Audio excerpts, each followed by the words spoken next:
कहानी का शीर्षक बड़ी वाली कर लेगी। भाग एक। गांव की वो लड़की। बिहार के एक छोटे से गांव में एक लड़की रहती थी, नाम था रिंकू। गरीब परिवार, एक पुराना सा मिट्टी का घर और ढेर सारे सपने उसकी आंखों में। वो बचपन से ही अलग थी, चुलबुली, निडर और सबसे बड़ी बात खुद पर भरोसा रखने वाली। जब सारे गांव की लड़कियां गुड्डे गुड़ियों से खेलती थीं, रिंकू साइकिल लेकर खेतों में दौड़ती थी। जब कोई कहता, छोरी हो, ये काम मत करो, तो वो हंसते हुए जवाब देती, बड़ी वाली कर लेगी। यह उसका फेवरेट डायलॉग था। हर बात का जवाब बड़ी वाली कर लेगी। भाग दो। सपनों की उड़ान। रिंकू पढ़ाई में तेज थी, पर उसके घर की हालत खराब थी। माँ दूसरों के घर बर्तन धोती थी और पापा कभी कभी मजदूरी पा जाते, कभी नहीं। फिर भी रिंकू ने हार नहीं मानी।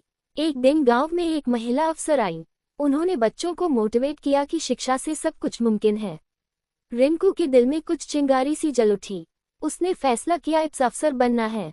गांव के लोग हंसते, अरे इसकी औकात, ये भी पड़ेगी अफसर बनने। रिंकू फिर वही कहती, बड़ी वाली कर लेगी। भाग 3। संघर्ष की आग। रिंकू ने गांव के सरकारी स्कूल से पढ़ाई की, फिर पटना जाकर एक कोचिंग सेंटर में दाखिला लिया। दिन में पढ़ाई, रात में पार्ट टाइम काम, कभी ट्यूशन, कभी किताबें बेचने का काम। उसे कई बार भूखा सोना पड़ा, लेकिन उसकी आंखों का सपना कभी मुरझाया नहीं। साल आया यूपीएससी का। पहली बार में फेल, दूसरी बार में प्री तो निकली, पर मेंस में रह गई। लोग फिर ताने मारने लगे, अरे छोड़ दो ये सपना, शादी कर लो, अब तो लड़की बड़ी हो गई है, अब क्या अफसर बनेगी। कहती थी बड़ी वाली कर लेगी। अब रिंकू की आंखों में आंसू आ गए, लेकिन होठों पर फिर वही शब्द थे, बड़ी वाली कर लेगी।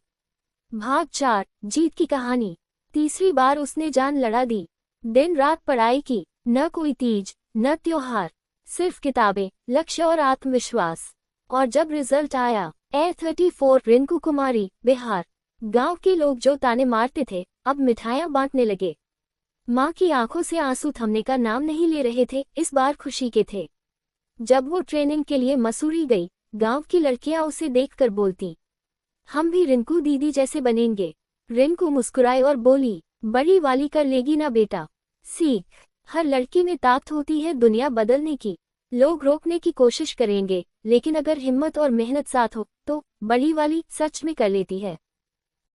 कहानी, बहू है, कैदी नहीं।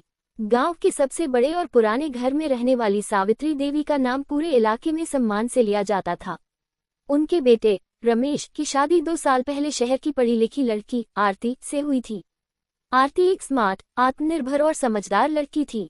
शादी के बाद वह गांव आ गई, लेकिन जिस तरह के सपने उसने अपनी ससुराल को लेकर देखे थे, हकीकत उससे बिल्कुल अलग निकली। भाग 1। नई जिंदगी की शुरुआत। शादी के कुछ दिन बहुत अच्छे बीते। गांव वालों ने आरती का स्वागत बड़ी गर्मजोशी से किया, लेकिन धीरे धीरे घर के असली नियम सामने आने लगे। सुबह 4 बजे उठना, बिना कुछ खाए पूरे घर की सफाई करना, रसोई का सारा काम अकेले करना और हर समय सास ससुर की आज्ञा का पालन करना, ये सब उसके लिए नया और असहज था। आरती ने धीरे धीरे सब कुछ सीखना शुरू किया। वह ये सोचकर चुप थी कि शायद यही उसकी जिम्मेदारी है। पर एक दिन, जब उसने अपने पुराने ऑफिस के दोस्त से फोन पर बात की और नौकरी दोबारा शुरू करने की इच्छा जताई, तो सासू माँ सावित्री देवी का चेहरा तमतमा उठा। बहू होकर नौकरी, क्या अब तू बाहर मर्दों के साथ बैठेगी? हमारे घर की औरतें पर्दे में रहती हैं। तुझसे पहले किसी ने ऐसी बात नहीं की।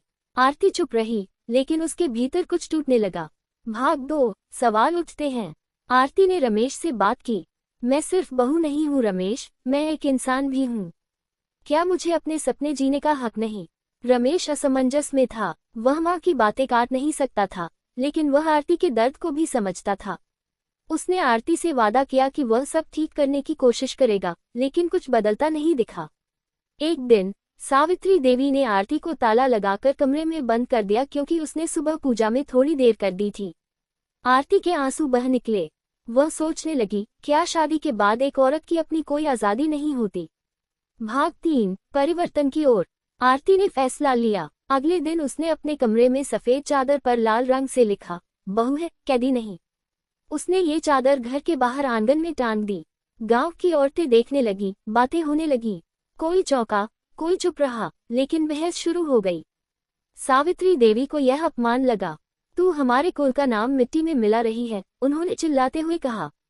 आरती ने पहली बार अपनी आवाज ऊंची की, माँ, मैंने इस घर को कभी अपना समझा, पर इस घर ने मुझे कभी इंसान नहीं समझा। मैं बहू हूं, गुलाम नहीं। गांव की पंचायत बुली गई। कुछ लोग आरती के खिलाफ थे, लेकिन कुछ औरतें, जिनके सपने कभी घर की चारदीवारी में कैद हो गए थे, उन्होंने आरती के समर्थन में बोलना शुरू किया। भाग 4, बदलाव की लहर। धीरे धीरे सावित्री देवी को समझ आने लगा कि जो वे परंपरा समझती थी, वह दरअसल एक बेड़ियां थी। आरती ने घर नहीं तोड़ा था, वह तो उसे नया रूप दे रही थी। 1 महीने बाद आरती ने गांव की लड़कियों के लिए एक शिक्षा केंद्र खोला। सावित्री देवी उद्घाटन समारोह की मुख्य अतिथि थीं। उन्होंने मंच से कहा, हमने अपनी बहुओं को कैदी समझा, पर असल में हमने खुद को भी बहुत कुछ खोने से नहीं बचाया। आज मुझे गर्व है कि मेरी बहू आरती ने हमें आईना दिखाया। बहू है, पर कैदी नहीं। वह इस घर की रोशनी है। अंतिम संदेश। कहानी आरती की है, पर उसकी आवाज हर उस औरत की है जो शादी के बाद अपनी पहचान खो बैठती है। उसे याद रखना चाहिए, वह बहू है, पर कैदी नहीं।